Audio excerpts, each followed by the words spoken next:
Assalamualaikum warahmatullahi wabarakatuh. Shalom, Om Swastiastu, Namo Buddhaya, Salam Kebajikan.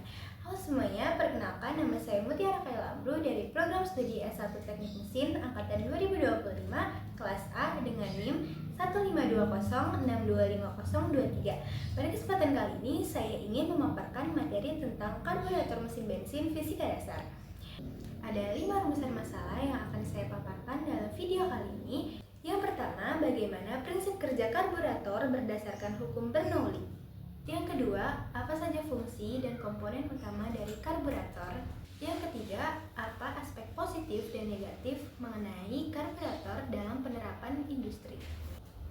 Yang keempat, temuan-temuan penelitian terbaru mengenai karburator pada mesin bensin. Dan yang terakhir, inovasi apa yang dapat dikembangkan untuk meningkatkan efisiensi karburator pada mesin bensin. Karburator merupakan salah satu komponen penting dalam mesin bensin konvensional yang menggabungkan udara dengan bahan bakar dengan proporsi yang tepat, lalu menyemprotkannya ke dalam mesin untuk pembakaran. Selanjutnya, komponen-komponen karburator beserta fungsinya. Yang pertama, flow chamber atau ruang pelampung. Fungsinya untuk menyimpan bahan bakar dan menjaga tinggi permukaan bensin agar tetap konstan. Yang kedua, pelampung. Fungsinya untuk mengatur buka tutup katup jarum agar volume bensin di dalam pelampung tetap stabil. Yang ketiga, ada katup jarum. Fungsinya untuk mengatur aliran bensin dari tangki ke ruang pelampung. Yang keempat, main jet. Fungsinya untuk menyalurkan bahan bakar dari ruang pelampung ke ruang venturi utama menyesuaikan kebutuhan mesin saat kecepatan menengah hingga tinggi.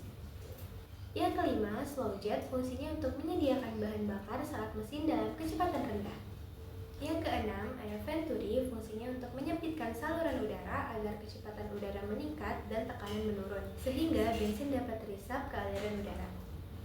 Yang ketujuh, ada katup gas. Fungsinya untuk mengatur volume udara yang masuk ke ruang bakar. Yang kedelapan, ada choke valve. Fungsinya untuk membatasi udara saat start awal agar campuran lebih kaya bensin. Yang kesembilan, air bleed. Fungsinya untuk mencampurkan udara dengan bahan bakar sebelum keluar dari jet agar atomisasi lebih halus dan pembakaran lebih efisien. Yang ke-10, ada lubang ventilasi. Fungsinya untuk menjaga tekanan udara di ruang pelampung sama dengan tekanan atmosfer, sehingga aliran bensin ke venturi stabil. Yang ke-11, ada mixture screw atau sekrup campuran. Fungsinya untuk mengatur perbandingan udara dan bahan bakar pada putaran rendah atau stasioner. Dan yang ke-12 atau yang terakhir adalah sekrup putaran stasioner. Fungsinya untuk mengatur posisi kecil throttle valve agar mesin tetap hidup pada idle. Selanjutnya, aspek positif dan negatif penerapan karburator dalam industri. Yang pertama, respon mekanis yang cepat. Yang kedua, memiliki sistem yang sederhana. Yang ketiga, dapat digunakan dalam berbagai jenis bahan bakar. Yang pertama, rendahnya efisiensi bahan bakar. Yang kedua, perubahan performa akibat cuaca atau tekanan udara. Dan yang ketiga, tidak adaptif dalam beban kerja yang variatif.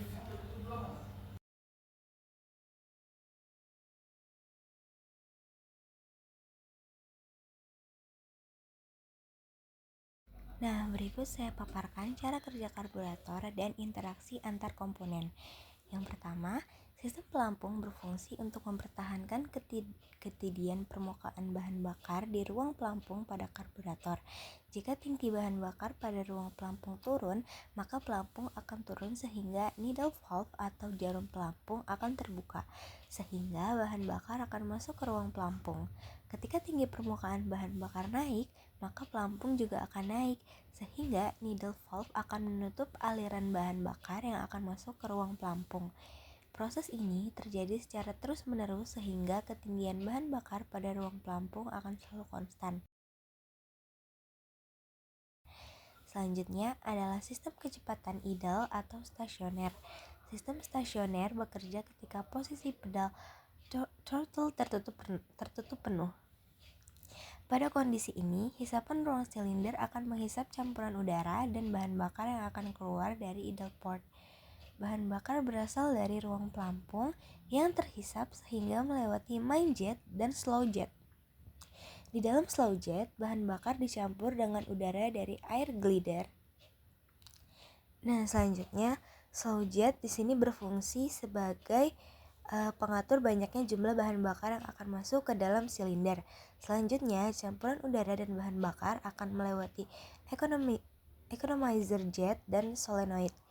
Kemudian akan bertemu dengan air glider kembali untuk dicampur dengan udara.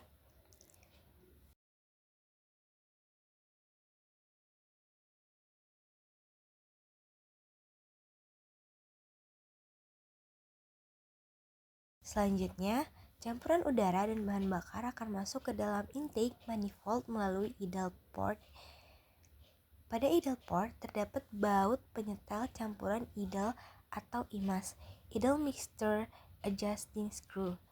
Baut ini berfungsi untuk mengatur jumlah campuran bahan bakar yang masuk ke mesin saat mesin idle.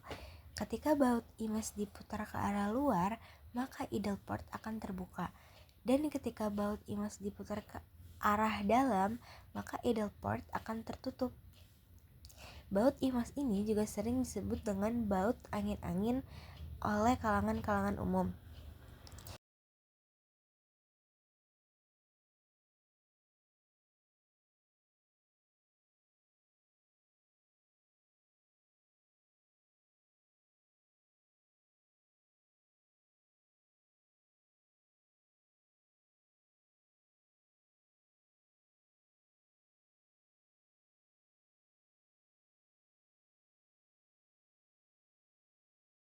Selanjutnya, kita akan membahas tentang sistem kecepatan rendah.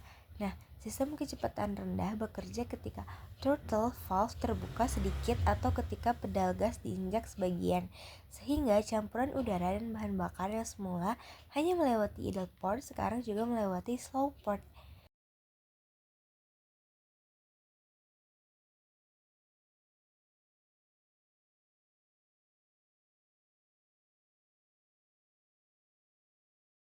Selanjutnya, kecepatan tinggi.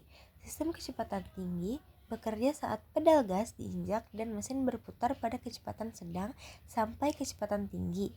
Sistem kecepatan tinggi ketika katup throttle terbuka, maka laju aliran udara yang melewati venturi akan semakin cepat, sehingga akan menimbulkan kevakuman pada main nozzle. Bahan bakar akan terhisap dari ruang pelampung dan udara akan ditambahkan dari main air glider. Sehingga saat putaran sedang atau tinggi, maka main nozzle akan mengeluarkan campuran udara dan bahan bakar.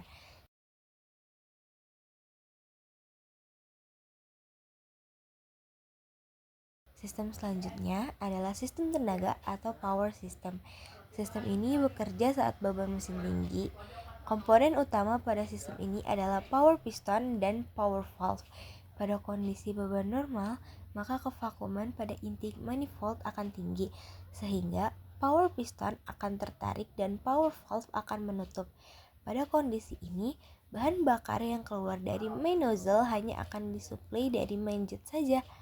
Ketika kondisi beban tinggi, maka kevakuman pada intake manifold rendah. Hal ini karena posisi bukaan katup rattle yang lebar dan putaran mesin yang rendah. Karena kevakuman rendah, maka power piston akan bergerak turun sehingga menekan dan membuka power valve. Saat power valve terbuka, maka bahan bakar yang keluar dari main nozzle yang semula hanya disuplai dari main jet ini juga disuplai dari power valve, sehingga debit bahan bakar yang masuk ke dalam mesin akan bertambah untuk menghasilkan daya mesin yang lebih besar.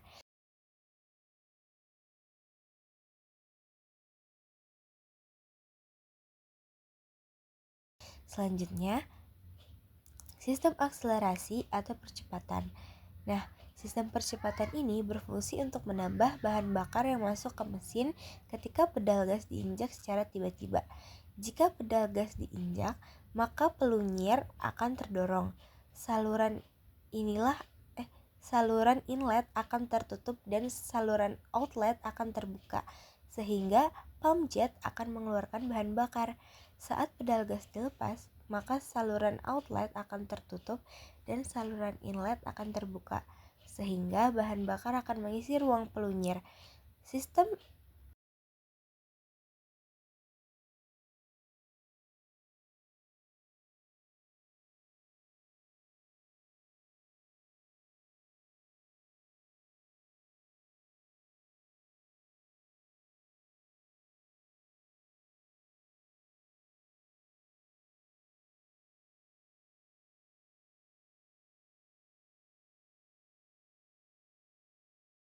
Yang terakhir adalah sistem cuk. Ketika mesin masih dingin, bensin tidak dapat menguap dengan baik dan akan menempel pada dinding intake manifold, sehingga campuran bahan bakar dan udara yang masuk ke dalam silinder menjadi kurus dan mesin menjadi sulit untuk digigitkan. Sistem cuk membuat campuran udara dan bahan bakar dengan perbandingan 1:1 agar mesin mudah untuk digigitkan. Sistem cuk bekerja dengan cara menutup aliran udara sehingga kevakuman akan diteruskan ke saluran menuju main jet, sehingga debit bahan bakar yang keluar akan bertambah.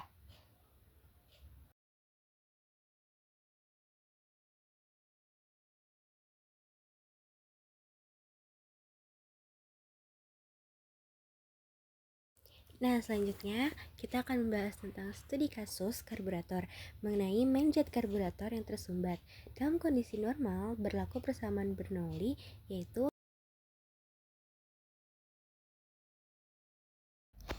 penyelesaiannya ini kita permisalan. Jadi permisalan ketika kondisi normal delta P konstan sama dengan 4000 Pascal. Sedangkan massa jenis bahan bakar konstan 750 kg per meter kubik. K adalah konstan 0,8. Luas efektif jet normal 1 kali 10 pangkat min 6 meter kuadrat. Lalu kita hitung 0,8 kali 1 kali 10 pangkat min 6 akar 2 kali 4000 per 750 sama dengan 2 kali 6 2,61 kali 10 pangkat min 6 meter kubik per second. Nah, sedangkan untuk kondisi tersumbat kita ambil contoh kondisi tersumbat 50%. Nah, A sumbat sama dengan 0,5 dikali A. Normalnya adalah 0,5 dikali 10 pangkat min 6 meter kuadrat.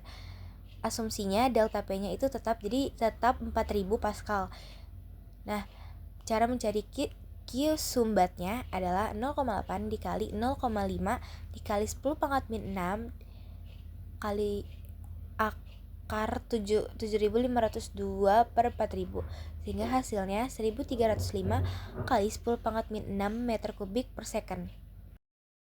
Di era modern yang sekarang ini, karburator dinilai kurang efisien sehingga ditemukanlah inovasi yang memungkinkan untuk menggantikan karburator, yaitu EFI atau Electronic Fuel Injection. Telah diadopsi oleh hampir seluruh pabrik otomotif modern. Nah, kenapa dia dinilai lebih efektif? Karena EFI itu bisa menghitung dan menyemprotkan jumlah bahan bakar yang sangat presisi sesuai dengan kebutuhan mesin saat digunakan. Nah, selain itu, EFI juga bisa beradaptasi terhadap perubahan kondisi seperti suhu, ketinggian, dan lain-lain.